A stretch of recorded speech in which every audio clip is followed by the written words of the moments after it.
എല്ലാ ദിവസവും രാവിലെ സങ്കീർത്തനങ്ങൾ കേൾക്കുന്നതിനായും മറ്റുള്ളവരിലേക്ക് എത്തിക്കുന്നതിനായും ഈ ചാനൽ സബ്സ്ക്രൈബ് ചെയ്യുക. സങ്കീർത്തനങ്ങൾ അധ്യായം 34.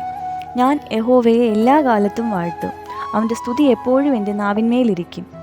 എൻ്റെ ഉള്ളം യഹോവയിൽ പ്രശംസിക്കുന്നു. എളിയവർ അത് കേട്ട് സന്തോഷിക്കും.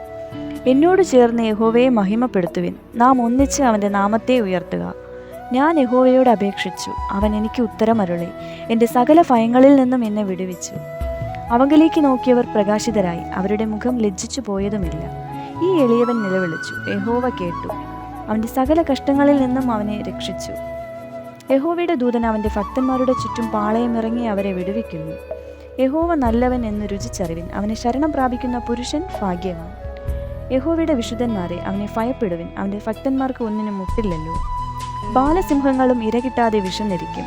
യഹോവയെ അന്വേഷിക്കുന്നവർക്ക് ഒരു നന്മയ്ക്കും കുറവില്ല. മക്കളെ, വന്നെനിക്ക് ചെവി തരുവിൻ. യഹോവയോടുള്ള ഭക്തിയെ ഞാൻ ഉപദേശിച്ചു തരാം.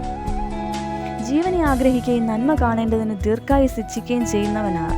ദോഷം ചെയ്യാതെ നിന്റെ നാവിനെയും വ്യാജം പറയാതെ നിന്റെ ആദരത്തെയും കാത്തുകൊള്ളുക. ദോഷം വിട്ടകന്ന് ഗുണം ചെയ്യുക. സമാധാനം അന്വേഷിച്ച് പിന്തുടരുക. യഹോവയുടെ കണ്ണ് നീതിമാന്മാരുടെ മേലും അവൻ്റെ ചെവി അവരുടെ നിലവിളിക്കും തുറന്നിരിക്കുന്നു. ദുഷ്പ്രവൃത്തിക്കാരുടെ ഓർമ്മയെ ഭൂമിയിൽ നിന്ന് ഛേദിച്ച് കളയേണ്ടതിന് യഹോവയുടെ മുഖം അവർക്ക് പ്രതികൂലമായിരിക്കുന്നു. നീതിമാന്മാർ നിലവിളിച്ചു, യഹോവ കേട്ടു. സകല കഷ്ടങ്ങളിൽ നിന്നും അവരെ വിടുവിച്ചു. ഹൃദയം നുറുങ്ങിയവർക്ക് യഹോവ സമീപസ്ഥൻ. മനസ്സ് തകർന്നവരെ അവൻ രക്ഷിക്കുന്നു. നീതിമാന്റെ അനർത്ഥങ്ങൾ അസംഖ്യമാകുന്നു. അവ എല്ലാറ്റിൽ നിന്നും യഹോവ അവനെ വിടുവിക്കുന്നു. അവൻ്റെ അസ്ഥികളെല്ലാം അവൻ സൂക്ഷിക്കുന്നു. അവയിൽ ഒന്നും ഒടിഞ്ഞു പോകുകയില്ല. അനർത്ഥം ദുഷ്ടനെ കൊല്ലുന്നു. നീതിമാനെ പകയ്ക്കുന്നവർ ശിക്ഷ അനുഭവിക്കും. യഹോവ തൻ്റെ ദാസന്മാരുടെ പ്രാണനെ വീണ്ടുകൊള്ളുന്നു. അവന് ശരണമാക്കുന്നവരാരും ശിക്ഷ അനുഭവിക്കുകയില്ല.